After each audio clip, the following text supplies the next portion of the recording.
Jail में पूरी तैयारी हो गई है। तहव्वुर राणा को वहीं रखा जाएगा, जब हाई सिक्योरिटी जेल में तिहाड़ में रखा जाएगा, और भारत की सबसे हाई सिक्योरिटी जेल तिहाड़ ही मानी जाती है, ऐसे में वहीं रखने की तैयारी है।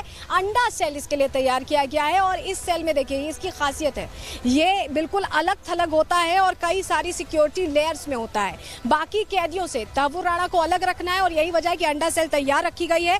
2 लेवल सुरक्षा के इसमें होते हैं, और इसके अलावा सुरक्षा घेरा और मजबूत होता है और अलग रखा जाता है। अंडा सेल के अंदर कोई सुख सुविधा मौजूद नहीं होती, कोई एक तरह से कहें कि ऐशो आराम की चीजें मौजूद नहीं होती, बेसिक चीजें भी नहीं होती हैं, सिर्फ बिस्तर होता है और उसी पर रहना होता है आरोपी को। और तहव्वुर राणा के लिए वही अंडा सेल यहाँ पर तैयार रखा गया है। तैयारी इस लिहाज से रखी गई है कि जब ले जाया जाए तो तिहाड़ जेल पूरी तरह से तैयार है। लेकिन अंडा सेल क्या होती है, चलिए थोड़ी और डिटेल आपको इस पे दे देते हैं, क्योंकि अंडा सेल तैयार है, लेकिन क्या होती है अंडा सेल, आपके लिए जानकारी। खूंखार आतंकियों के लिए ही अंडा सेल बनाई गई है, डिजाइन की गई है। एक हाई सिक्योरिटी काल कोठरी होती है, उसका आकार अंडे जैसा होता है, इसलिए अंडा सेल बोला जाता है। अंडा सेल की चौड़ाई 6 फीट और लंबाई 8 फीट होती है, यानी सिर्फ एक इंसान के रहने की जगह है उसमें। अंडा सेल में बंद कैदी किसी को देख नहीं सकते, उनको उसी के अंदर रहना होता है, उसी के अंदर उन्हें पूरा समय काटना होता है, और कुछ ही अधिकारियों की एंट्री यहाँ पर अलाउड होती है। यानी हर किसी, अगर देखें आप जेल में जो तैनाती होती है, हर किसी के लिए वो एक्सेसिबल भी नहीं होता, सिर्फ कुछ अधिकारी हैं जो वहां जा सकते हैं। सुरक्षा में लगे कर्मचारियों का पूरा रिकॉर्ड रखा जाता है, और अंडा सेल की निगरानी में आप समझिए, ये बहुत इंपॉर्टेंट इंफॉर्मेशन है कि अंडा सेल की निगरानी में 35 से 40 पुलिसकर्मी तैनात रहते हैं। इस तरह की सुरक्षा रहती है, तो उस तरह के सुरक्षा घेरे में तहव्वुर राणा को रखना है। और हमारे साथ हमारी सहयोगी कोमल हमारे साथ सीधे जुड़ रही हैं पालम एयरबेस से, जहां पर लाया गया है तहव्वुर राणा को। कोमल, किस तरह की आप हलचल देख रहे हैं, क्योंकि कहा गया था 6 बजे से 7 बजे के बीच एनआईए दफ्तर आने की तैयारी, क्या हैंडओवर हो चुका है, क्या गिरफ्तारी का जो पूरा प्रोसीजर है वो पूरा हो चुका है, क्या जानकारी मिल रही है आपको?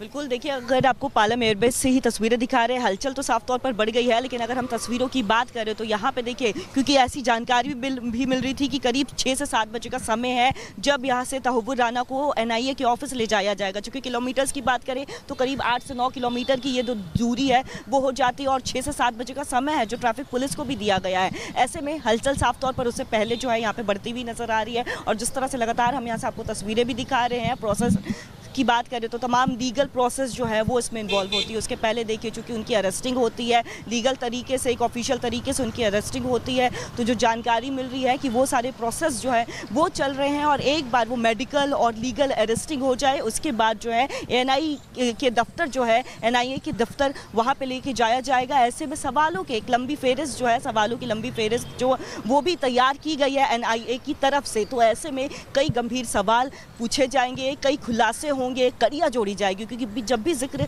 26 से 11 का होता है लोगों की आंखें पूरी तरह से गमगीन हो जाती है। तमाम सवाल जो है लोग भी पूछते हैं कि आखिर इतने बड़े शहर में इस तरह से धमाका हो जाता है, उसका मास्टरमाइंड। लगातार लोगों की भी ये मांग थी, जिनके घर वाले शहीद हो गए थे, उनकी ये मांग थी कि इसे पकड़ा जाए, इसके मास्टरमाइंड। ठीक है कोमल, जरा हम तस्वीर यहाँ एनआईए दफ्तर की दिखाना चाह रहे हैं, आपके पास हम वापस लौट रहे हैं। देखिए यहाँ पर सुरक्षा और कड़ी की जा रही है, जरा तस्वीर दिखा दीजिए। तस्वीर देखिए, यहाँ पर अब सुरक्षा और कड़ी की जा रही है। आप यहाँ सुरक्षा कर्मियों की तैनाती बढ़ते देख रहे हैं, और अभी क्योंकि कहा जा रहा है कि 6 से 7 बजे का समय है और ऐसे में आधा घंटा ही बचा है, आप देखिए यहाँ पर मुस्तैदी और बढ़ा दी गई है। जो सुरक्षा कर्मी हैं उनकी संख्या भी यहाँ बढ़ा दी गई है। आपको तस्वीर हम दिखा रहे हैं, ये एनआईए दफ्तर के बाहर की तस्वीर है, और हलचल यहाँ भी बढ़ रही है। जितना आप वहाँ पर देख रहे हैं कि पालम एयरबेस पर हलचल तेज है, यहाँ भी हलचल तेज है। सुरक्षा कर्मियों की तैनाती यहाँ पर बढ़ा दी गई, और इसी बीच बड़ी खबर आ रही है, उसका रुख कर लेते हैं। बड़ी जानकारी मिल रही है, अनुराग ठाकुर ने बड़ा बयान दिया है जाने को लेकर। उन्होंने सीधे कांग्रेस पर सवाल खड़े किए, निशाना साधा है कि कांग्रेस हाथ पर हाथ धरे बैठी थी और मोदी सरकार विदेश की धरती से भी पकड़ कर लाई है। तो बड़ी बात कही है अनुराग ठाकुर ने कि एक तरह से देखें तो भारत की बहुत बड़ी कूटनीतिक जीत है, और उसी के लिए यहाँ पर उसी पर बयान देते अनुराग ठाकुर दिखाई दे रहे हैं, क्योंकि कांग्रेस सरकार के दौरान शायद इतनी कोशिशें नहीं हुई, और यही वजह है कि प्रश्न पूछा जा रहा है कि कांग्रेस हाथ पर हाथ धरे बैठी रही, लेकिन मोदी सरकार ने यह संभव कर दिया है कि आतंकी को अमेरिका से भारतीय धरती पर ले आया जा रहा है, जहां पर उसका हिसाब करने की पूरी तैयारी। अनुराग ठाकुर ने क्या कुछ कहा है, सुनिए उन्हें। हिंदुस्तान में एक नहीं अनेकों बम धमाके कांग्रेस की सरकार के समय हुए, कांग्रेस हाथ पे हाथ धर के बैठी रही, लेकिन मोदी सरकार ने विदेशी धरती से भी, विदेशी सरकारों से भी उन गुनहगारों को वापस पकड़ कर लाए। अब हमारे हिंदुस्तान के कोर्ट उनको सज़ा सुनाएंगे और ऐसे लोग जिनको फांसी मिलनी चाहिए उनको फांसी के तख्ते तक पहुंचाएंगे। फ़र्क इतना ही है, कांग्रेस के समय बम धमाके होते थे, मोदी सरकार में बम धमाके करने वालों को पकड़ा जाता है और उनके खिलाफ कड़ी कार्रवाई की जाती है। कांग्रेस हाथ पे हाथ धर के बैठी थी, हमने हाथ लंबे करके विदेशों से उनको खींच कर लाए।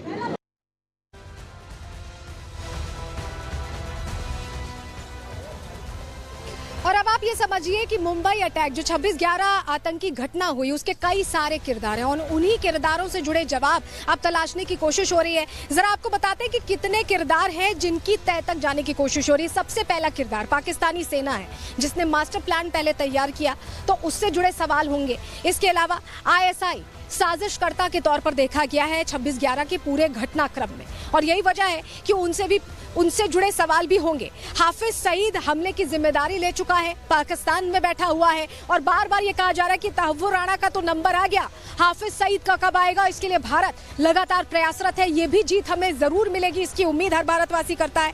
तहव्वुर राणा हमले का मास्टरमाइंड था जो क्रैकडाउन करके लाया जा चुका है और अपने आप में ये बहुत बड़ी जीत है भारत के लिए, क्योंकि एक तरह से समझिए कि हमने उस जड़ को पकड़ लिया है और वहां से आगे बढ़ के अब हम बाकी जो चेहरे जुड़े हुए थे उन तक जाने की कोशिश कर रहे हैं। डेविड हेडली, जिससे पूछताछ में जो गवाह बन गया, जिससे ये पता चला कि तहव्वुर राणा मास्टरमाइंड था, वो चीफ हैंडलर रहा है, ये मुख्य किरदार था। इसके अलावा कसाब समेत 10 आतंकी थे जिन्होंने हमले को अंजाम दिया था, जो मुंबई में घुसे थे, नाव से घुसे थे और अचानक उन्होंने अलग अलग जगहों पर प्लानिंग के तहत अटैक कर दिया था। लेकिन तहव्वुर राणा के पकड़े जाने से अब सबसे ज्यादा चिंता में कौन है? अब आप जानते होंगे पाकिस्तान सबसे ज्यादा चिंता में है, क्योंकि पाकिस्तान के लिए अब ये मुश्किल खड़ी हो गई है।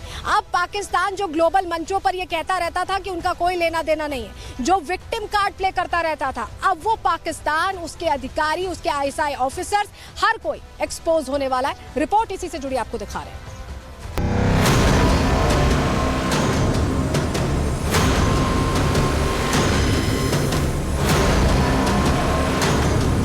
मुंबई हमलों का मास्टरमाइंड तहव्वुर राणा अब भारत की जांच एजेंसियों के कब्जे में है।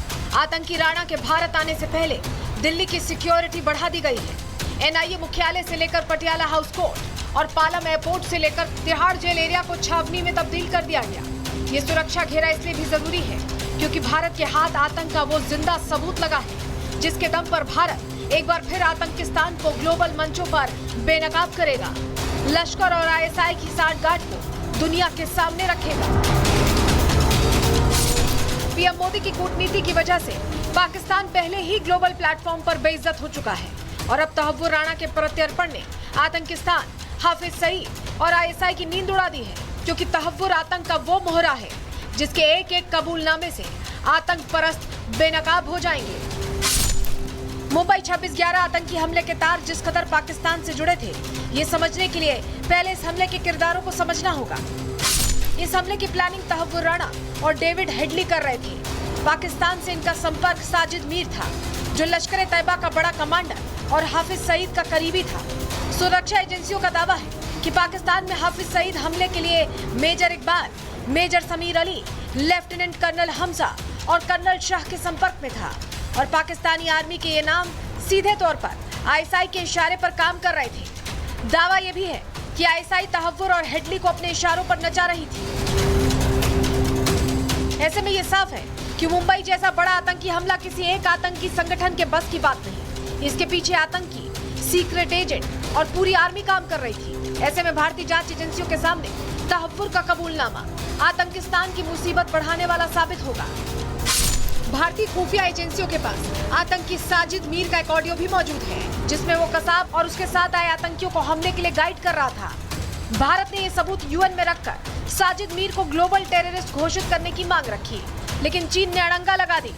अमेरिका का दबाव बढ़ा तो पाकिस्तान ने दुनिया को दिखाने के लिए उस पर मुकदमा चलाकर जेल में डाल दिया।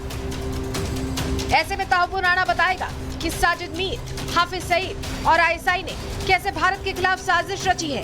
तहव्वुर का हर बयान पाकिस्तान की आतंकी फैक्ट्री की ताबूत का कील साबित होगा। Bureau report, Republic Bharat. और इस बीच बड़ी खबर आ रही है, आपको बताएं दिल्ली के पटियाला हाउस कोर्ट में हलचल तेज हो गई है। कोर्ट के मुख्य गेट पर सुरक्षा बढ़ा दी गई है। गेट के आसपास बैरिकेडिंग की जा रही है। बड़ी जानकारी पटियाला हाउस कोर्ट से मिल रही है, जहां सुरक्षा बढ़ा दी गई है, एहतियातन सुरक्षा बढ़ाई गई है। ये बड़ा अपडेट इस वक्त का आपको बता रहे हैं, जहां पटियाला हाउस कोर्ट में हलचल तेज होते देख आपको बताएं कि बैरिकेडिंग भी बढ़ा दी गई है आसपास के गेट के पास और मुख्य गेट पर सुरक्षा बढ़ाई